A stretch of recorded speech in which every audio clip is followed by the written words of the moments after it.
Mm-hmm. We're setting it up on there. We're trying to get Mm-hmm. we do this way. So Yes. could we just multiply by the You're- number? You're dividing by the number. That would make more sense. Yeah.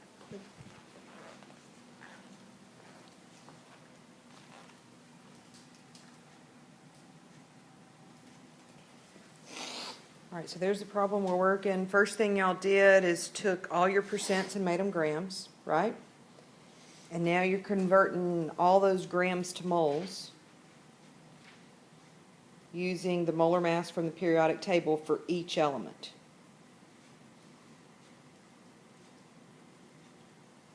Okay, go ahead.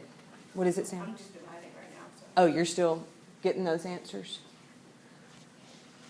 Okay, any questions on how we knew to put like the molar mass on the bottom, or where did we get the number from? Y'all are good on this?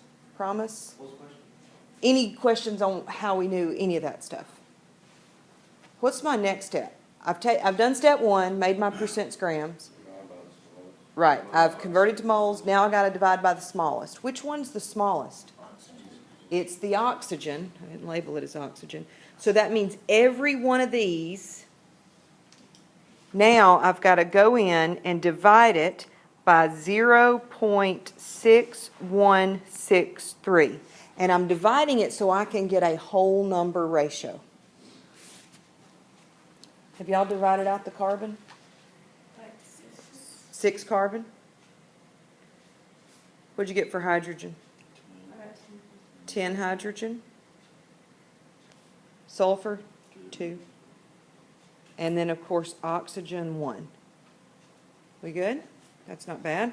So that tells us our formula, but that's our empirical formula, right? C6H10S2O. And that's my empirical formula. How do I get from that to molecular? What do I use?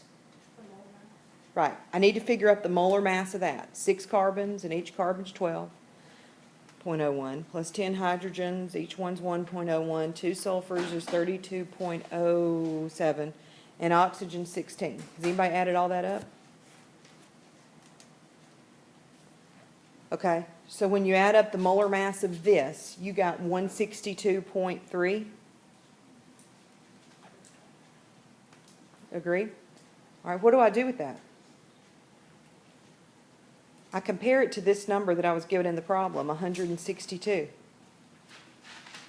The molecular formula adds up to 162. The empirical formula I just got adds up to 162. What do you think that's saying? That the answer is right. The empirical and the molecular formula are the same thing. C6H10S2O. Okay? We don't need to double those. We don't need to triple those subscripts. We've got the right answer.